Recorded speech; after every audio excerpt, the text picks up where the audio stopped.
Hello everyone, and thank you so much for tuning in. I'm super excited to share with you what I just recently discovered. So, as you know, I'm a huge fan of acrylic gouache. I still love it very, very much, but in the last couple of weeks I realized that I don't use this paint as much anymore. I consider myself to be a mixed media artist. I like to switch mediums mid-painting a lot, but with acrylic gouache, even though it has really high coverage and most of the colors are super opaque, it performs really poorly when it comes to taking colored pencils. Now, I love using colored pencils a lot. I love to use them for final touches. With acrylic gouache, even though some of the colors will take colored pencils, it never looks good. Oftentimes the color is not very intense. The colored pencil would just leave very shiny marks and the colors just lack the intensity. Long story short, I just made a discovery that I needed to share with you. I found a product that does the job. But before I'm going to reveal it, I want to test something that one of my viewers recommended to me. So apparently there's many people who use white gesso instead of white acrylic gouache to brighten the color. Now, if that is true, that would definitely save me some money. As you can see, I have only clear gesso, but I'm gonna go and mix these two together just to see what the consistency is like, how it affects the acrylic gouache. But most importantly, I want to see if colored pencils will work better on this mix. My guess is, if there's more tooth to the dried paint, maybe colored pencils will hold on to it better. I know that it definitely works that way with Japanese colors from Turner. Turner Japanese is basically an acrylic gouache that has a little bit of grit to it. So without further ado, let's jump right in, and I'm gonna do it on this infamous Canson XL Aquarelle watercolor paper. It's a cheapo paper. I would personally not recommend it. Oh my gosh, it's falling apart. What I was gonna say is I would personally not recommend this paper for watercolors, not even for beginners. But me personally, I think this paper works really well with gouache and with acrylic gouache. In fact, Sibylline, check out her art by the way. Whenever people ask what paper she uses, she mentions this paper. So I'm gonna swatch the Holbein Acryla Gouache here and leave this spot for the other paint I'm gonna show you. I'll do a stroke that goes from very opaque to diluted.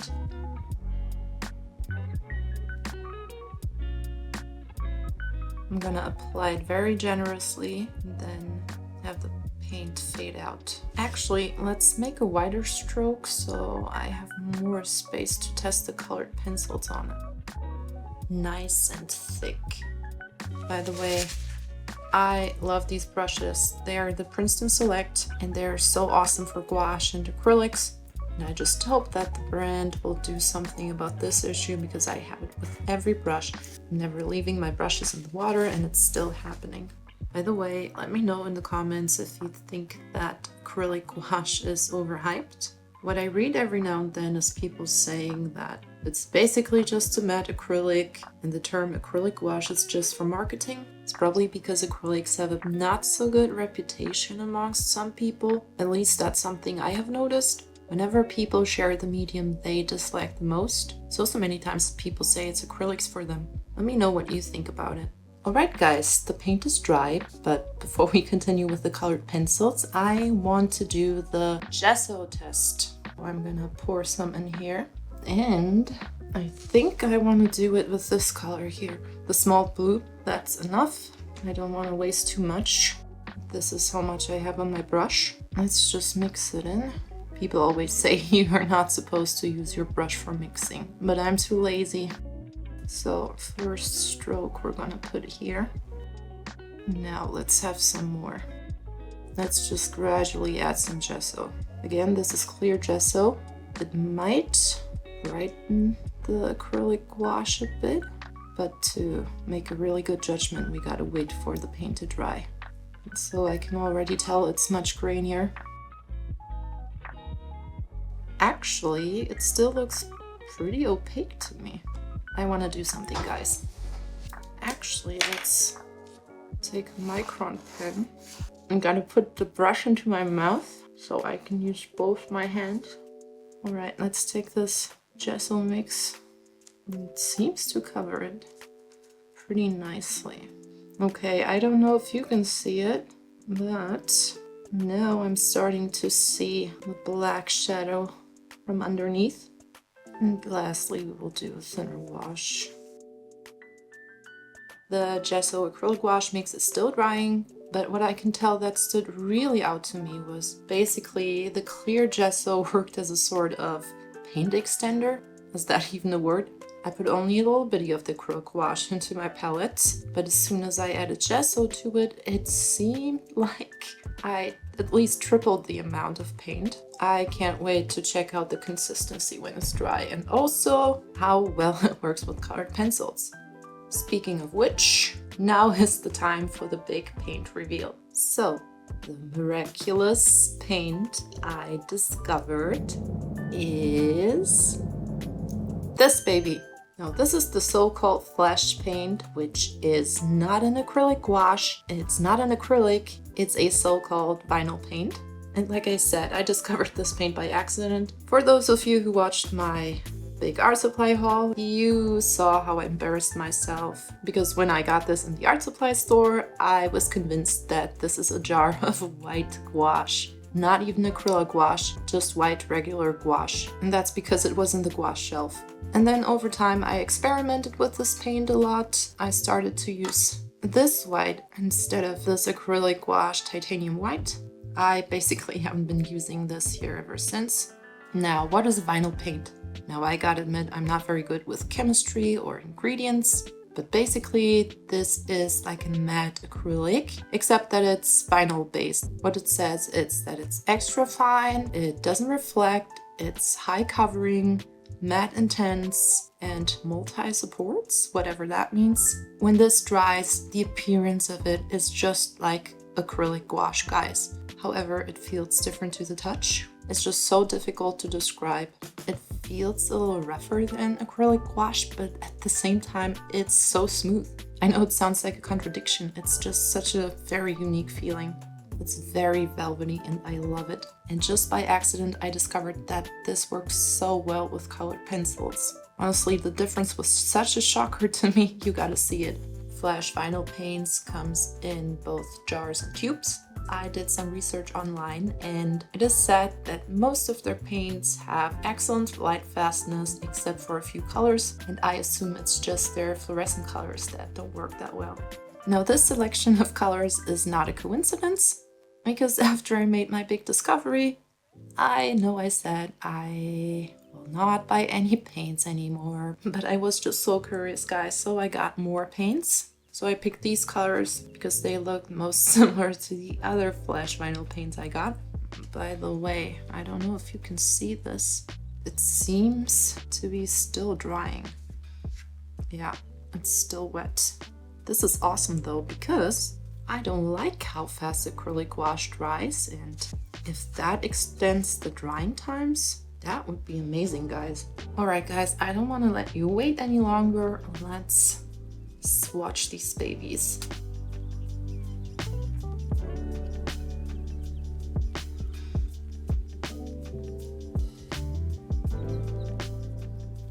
Alright, it takes a bit longer to dry, which I absolutely don't mind. As you know, that's my main complaint about acrylic gouache, how fast it dries. Blending is very hard. I'm a slow artist, and I don't know if the camera picks it up, but the smoked blue here is a little darker than this. What is it called? Blue Rex? But the difference isn't too big, so no drama. I'll swatch the other colors real quick so you don't sit here until tomorrow. By the way, I'm so sorry for the lighting. Today's weather is a nightmare for filming. It's either super cloudy or super sunny. I'm getting up, changing my camera settings all the time. It's super annoying. I'm gonna try to fix that in editing, but there's only so much I can do. I'm trying to make the best out of it. Now these two seem to be dry now. Let's talk about the appearance first. Now the Flashe paints seem to be a little less opaque. The appearance is a little streakier. Now I cannot find any information on the opacity of the acrylic gouache from Holbein. This one here seems to be particularly translucent, but it's also declared here on this jar, so at least they're not lying about it. Now, what's also worth noting is that I experimented a lot with mixing these two together. I made a giant swatch poster to decorate my room, and many of the swatches are mixes of acrylic and vinyl. They mix really well together. Now, I'm sure that Acryla Gouache is still more highly pigmented. However, a tube of this in comparison to what I paid for my jars, you're paying a lot for this tiny tube. Now, I no longer want to wait. Now's the time to do the actual colored pencil test. I made a selection of dark colors, medium colors, and light colors. So we got the Faber Castell Polychromos, as well as the Caran D'Ache Luminance.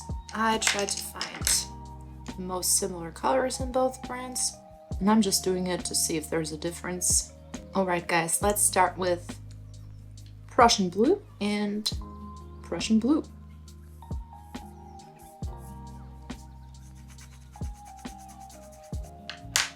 I'm gonna do the acrylic gouache row first.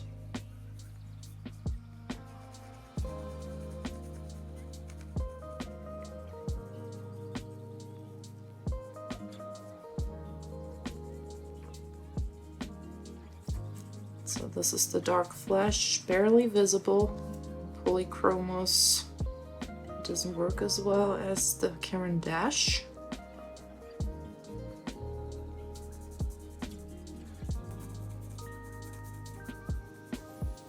Alright, and then let's make some strokes in this more diluted area. Oh dear, I forgot I also wanted to try black. So let's do that quick.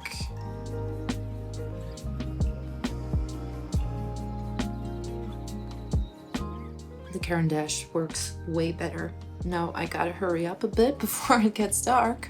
Let's speed run this.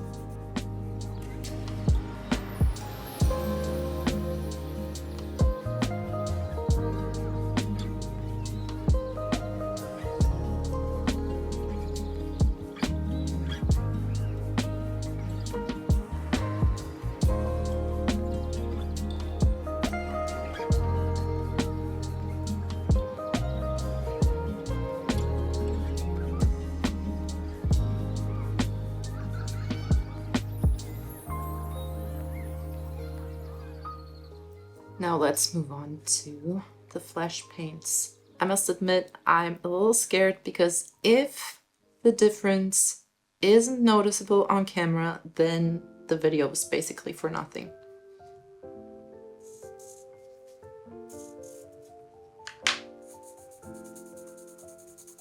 I mean, come on. You can see the difference. For comparison, here's the Polychromos on Acrylic Gouache.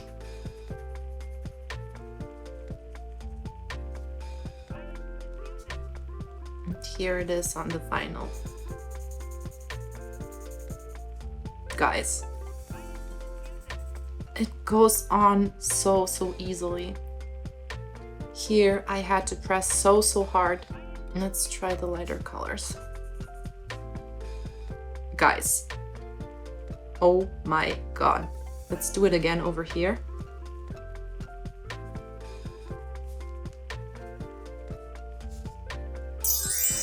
Just like that.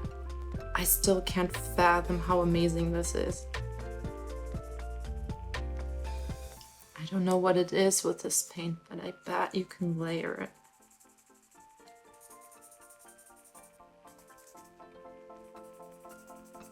And this is so awesome. Now I'm curious because these two are not even visible on this color. Let's see. I mean, granted, this one's slightly lighter.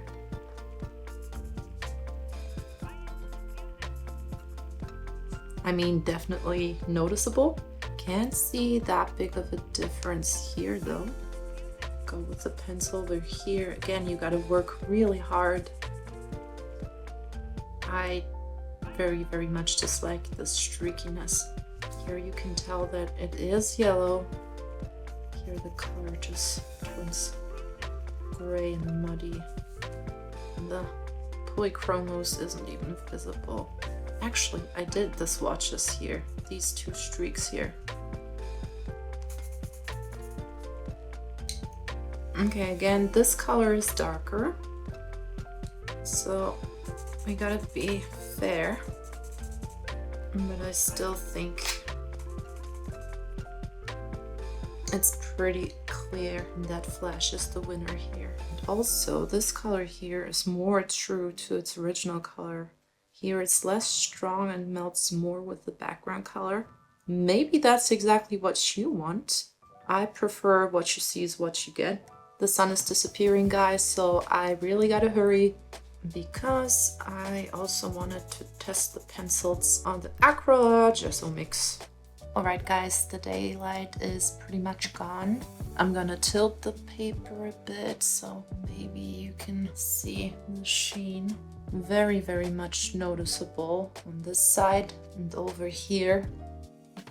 Almost perfectly matte. You can see a whiff of sheen in some of the Polychromos colors. And I'm still very happy with the results here. I'm still as shocked as on the day of the discovery. Now, let's do this one real quick as well.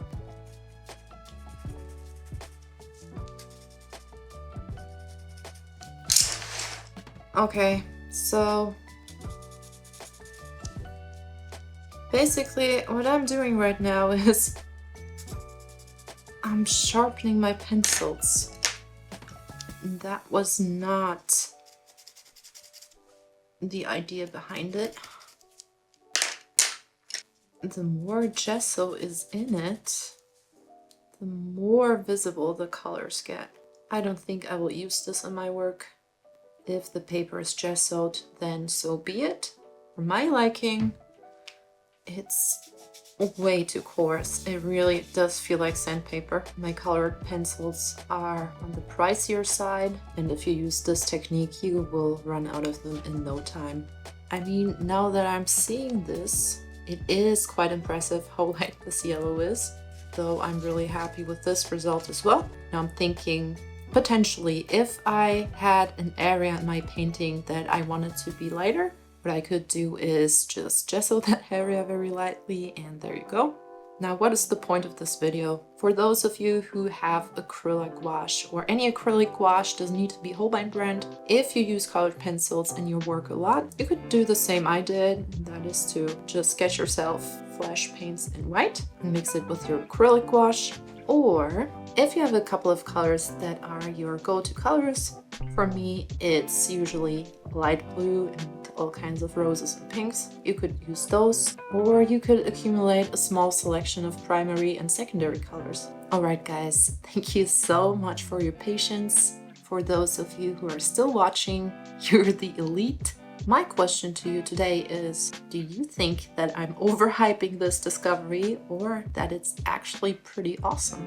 And my second question to you is, do you have an art medium that you used to dislike, but now you're in love with it? Let me know down below. Please don't forget to give me a like if you enjoyed this. And also, if you are a returning viewer, please consider subscribing. Any support from you means the world to me. Alright guys, I appreciate you all. Thank you so much for watching and have a fantastic day.